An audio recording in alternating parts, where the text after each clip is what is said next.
Shalom, saudara yang diberkati dalam nama Tuhan Yesus Kristus. Bertemu lagi dengan saya, Pendeta Novel Saragi. Sebelum kita mendengar kebenaran firman Tuhan, ada baiknya kita bersatu dulu di dalam doa. Kita berdoa, Bapa di dalam surga, terima kasih Tuhan buat karyamu, rancangan indahmu untuk setiap kami. Satu kerinduan kami rindu disapa oleh kebenaran firman. Maka berfirmanlah Engkau, sebab kami siap untuk menerimanya. Amin. Shalom, saudara yang berkati dalam nama Tuhan Yesus Kristus. Seperti yang saya sebut tadi, bahwa firman Tuhan yang menyapa kita tertulis dalam kitab Yoel 2, ayatnya yang ke-28 sampai ayatnya yang ke-32. Dengan tema peran Roh Kudus dalam hidup orang percaya. Begini firman Tuhan, saya bacakan buat kita semua. Kemudian daripada itu akan terjadi bahwa aku akan mencurahkan rohku ke atas semua manusia. Maka anak-anakmu laki-laki dan perempuan akan bernubuat. Orang-orangmu yang tua akan mendapat mimpi, teruna-terunamu akan mendapat penglihatan-penglihatan. Juga ke atas hamba-hambamu laki-laki dan perempuan akan kucurahkan rohku pada hari-hari itu. Aku akan mengadakan mujizat-mujizat di langit dan di bumi, darah dan api dan gumpalan-gumpalan asap. Matahari akan berubah menjadi gelap gulita dan bulan menjadi darah sebelum datangnya hari Tuhan yang hebat dan dahsyat itu. Dan barang siapa yang berseru kepada nama Tuhan akan diselamatkan. Sebab di Gunung Sion dan di Yerusalem akan ada keselamatan. Seperti yang telah difirmankan Tuhan. Dan setiap orang yang dipanggil Tuhan akan termasuk orang-orang yang terlepas. Demikian firman Tuhan. Saudara yang diberkati dalam nama Tuhan Yesus Kristus, sahabat terbaikku dalam kasih Tuhan, hari ini pastilah kita bersuka cita sekali. Kenapa bersuka cita? Tentu sajalah karena ada janji yang ditepati. Bukankah itu menggembirakan setiap kita? Bukan kita senang sekali ketika ada janji yang ditepati. Dan begitu mengecewakan sekali ketika janji itu tidak ditepati. Maka siapa yang sekarang sedang berjanji dan janjimu belum ditepati, penuhilah itu. Kasian banget loh kalau janji tidak ditepati. Dan janji apa itu? Tidak lain adalah janji Tuhan Yesus mencurahkan Roh Kudus hadir di dalam setiap kita. Bahkan dikatakan tanpa memandang. Tapi pada semua orang percaya Tuhan Yesus mengatakan akan dicurahkan rohnya. Lihatlah apa yang dikatakan oleh ayat yang ke-28 itu, bahkan ayat 29 itu. Anak-anak, laki-laki, perempuan, orang tua, teruna-teruna, hamba-hamba, dan segalanya. Kita bersuka cita untuk kehidupan itu. Saudara yang berkati dalam nama Tuhan Yesus Kristus. Firman Tuhan ini dituliskan oleh Nabi Joel. Dan dalam bahasa Ibrani, Yoel itu berarti Yahweh adalah Allah. Benar tidak banyak informasi tentang Nabi Joel ini. Tapi di dalam pasal 1 ayat 1 kita tahu sebab disebutkan Yoel itu anak dari Betuel. Dan berdasarkan isi kitabnya, Yoel itu Nabi Jehuda, artinya Israel ke kerajaan selatan. Dan hidup zaman ketika Bait Allah masih berdiri dan ibadah di sana tetap berlangsung.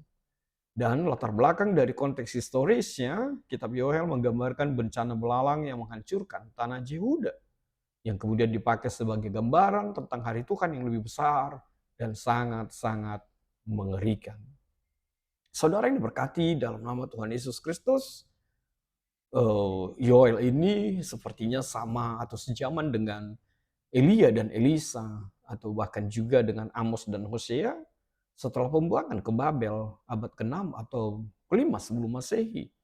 Artinya kitab ini ditulis setelah pembuangan saat bangsa Israel sudah kembali ke tanah mereka. Konteks pasal 2 ayat 28 sampai 32 ini memperingatkan tentang hari Tuhan yang akan datang. Ditandai dengan penghakiman besar, tapi juga disertai pertobatan dan pemulihan. Dan kita tahu Yoel 2 ayat 28 sampai 32 ini adalah sebuah nubuatan. Dan saat ini seperti yang saya katakan tadi, kita menikmatinya. Nubuatan tentang pencurahan Roh Kudus yang akan terjadi di masa depan, dan nubuatan itu digenapi dalam Pentakosta yang bisa kita baca di Kisah Para Rasul 2 ayat 16 sampai ayatnya yang ke-21. Maka saudaraku dalam kasih Tuhan Yesus Kristus, apa yang menjadi penegasan nats dari kitab Yoel yang kita baca saat ini? Yang pertama yang mau ditegaskan, adanya pencurahan Roh Kudus untuk semua orang. Bisa kita baca ayat 28 sampai ayat 29 itu. Bagaimana disebutkan bahwa Roh Kudus itu dicurahkan untuk semua orang. Sebelumnya kita tahu dalam perjanjian lama, Roh Kudus itu hanya dimiliki atau diberikan kepada orang-orang tertentu seperti nabi, imam, dan raja.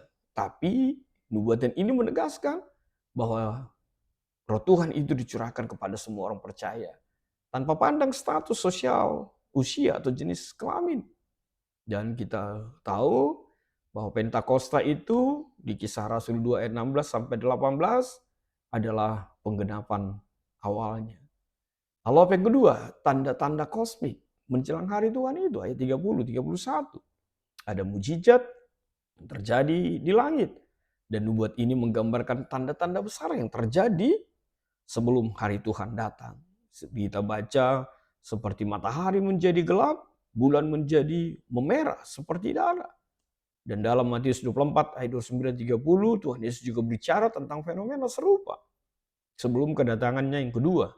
Ini menegaskan bahwa hari Tuhan adalah peristiwa besar yang akan mengubah seluruh kehidupan dunia ini, baik secara rohani maupun secara fisik. Lalu apa yang ketiga? Keselamatan bagi semua orang yang berseru kepada Tuhan. Ini adalah janji keselamatan universal bagi siapa saja. Bagi setiap orang yang percaya dan berseru kepada Tuhan. Kalau kita baca Roma 10 ayat 13, Rasul Paulus bahkan mengutip ayat ini juga untuk menegaskan bahwa keselamatan diberikan bukan hanya kepada orang Yahudi, tapi juga kepada semua bangsa-bangsa lainnya. Nah, saudaraku dalam kasih Tuhan, ketika firman Tuhan ini dibungkus dengan tema peran Roh Kudus dalam hidup orang percaya, apa yang kita bisa kaitkan dengan tema kita ini? Hal yang pertama, Roh Kudus itu dicurahkan untuk semua orang percaya. Artinya dalam perjanjian lama seperti yang saya sebut tadi hanya diberikan kepada sebagian orang atau orang tertentu, tapi dalam perjanjian baru peran Roh Kudus itu diberikan untuk siapapun, siapa saja yang percaya kepada Tuhan dalam kehidupan kita. Artinya setiap orang percaya memiliki hak dan tanggung jawab untuk hidup dalam pimpinan Roh Kudus. Lalu apa yang kedua? Roh Kudus memberikan karunia nubuatan dan hikmat dalam setiap kita. Roh Kudus memberikan hikmat dan pewahyuan kepada orang percaya. Mungkin melalui mimpi, penglihatan, ataupun nubuatan. Lalu apa yang ketiga? Yang menjadi kaitan temanya. Roh Kudus mengingatkan kita tentang hari Tuhan. Kenapa saya tersenyum? Ya, karena itulah yang kita tunggu-tunggu. Saya tunggu-tunggu hari Tuhan tiba. Dan kita menjadi pewaris dan berada di dalam sorga nyata itu. Artinya Roh Kudus mengingatkan bahwa hari Tuhan itu akan datang, pasti datang, digaransi akan hadir. Dan tanda kosmik akan menyertainya. Kalau kita melihat dalam Matius 24, ayatnya yang ke-29 sampai 30 menunjukkan bahwa Roh Kudus mengarahkan kita untuk selalu berjaga-jaga dan siap sedia menghadapi kedatangan Tuhan. Sebab kedatangannya bukanlah gosip, bukanlah hoax, tapi ya dan amin. Lalu apa yang keempat? Roh Kudus membawa keselamatan bagi semua orang berseru kepada Tuhan. Itulah peran Roh Kudus itu, membawa keselamatan bagi semua yang berseru kepada Tuhan. Artinya Roh Kudus menarik orang kepada Tuhan dan memungkinkan setiap mereka mengalami keselamatan itu. Rasul Paulus mengutipnya dalam Roma 10 ayat yang ke-13 bahwa keselamatan terbuka untuk siapa saja yang percaya kepada Tuhan Yesus. Roh Kudus itu bekerja di dalam hati setiap manusia yang mengubahkan, menginsafkan, dan membawa mereka kepada pertobatan sejatinya di dalam Tuhan. Saudara yang diberkati dalam nama Tuhan Yesus Kristus. Apa yang bisa kita jadikan menjadi refleksi bagi kita? Sahabat terbaik dalam kasih Tuhan, refleksi yang pertama, Pentakosta adalah penggenapan janji Tuhan. Artinya Tuhan itu setia dengan janjinya. Maka berbahagialah, bersukacitalah kita. Maaf, sebab kita punya Tuhan yang setia dengan janjinya. Lalu apa yang kedua? Roh Kudus dicurahkan kepada semua orang percaya tanpa batasan usia, status sosial, atau jenis kelamin. Artinya apa? Setiap orang percaya memiliki bagian dalam pekerjaan Tuhan dalam pelayanan ini tanpa terkecuali. Yang ketiga, Roh Kuduslah pribadi yang mengubahkan dan memampukan setiap kita. Roh Kudus bukan hanya memberi pengalaman rohani, tapi juga memberikan pengubahan hati untuk setiap kita. Lalu apa yang keempat? Pentakosta membawa kesadaran akan kedatangan Tuhan yang pasti di tengah-tengah kehidupan kita. Roh Kudus mengingatkan kita bahwa akhir zaman nantinya Tuhan Yesus akan datang kembali. Maka bersiap-siaplah, tetaplah setia, dan hidup di dalam kekudusan. Ya, barangkali mulailah dengan menepati janjimu. Sebab janji adalah hutang yang harus dibayar. Kesadaran diberkati dalam nama Tuhan Yesus Kristus. Mungkin kita bertanya, apa yang harus kita lakukan di Minggu Pentakosta ini? Yang pertama sekali, bersyukurlah atas pencurahan Roh Kudus. Roh Kudus tercurah di tempat ini. Ya. Lalu apa yang kedua? Hiduplah dalam kuasa Roh Kudus. Bukalah hatimu agar Roh Kudus mengubahkan dan membimbing kehidupanmu. Lalu apa yang ketiga yang harus kita lakukan? Jadilah saksi Kristus. Laskar Kristus. Jadilah saksi Kristus dalam kehidupan kita. Beranilah dan tetaplah bersaksi menyampaikan keselamatan sehingga semua lidah, semua mulut akan mengaku bahwa Yesuslah jalan keselamatan sejati. Lalu apa yang keempat? Selalulah bersiap sedia berjaga-jaga akan kedatangan Tuhan. Sebab Yesus pasti datang. Jangan terlena.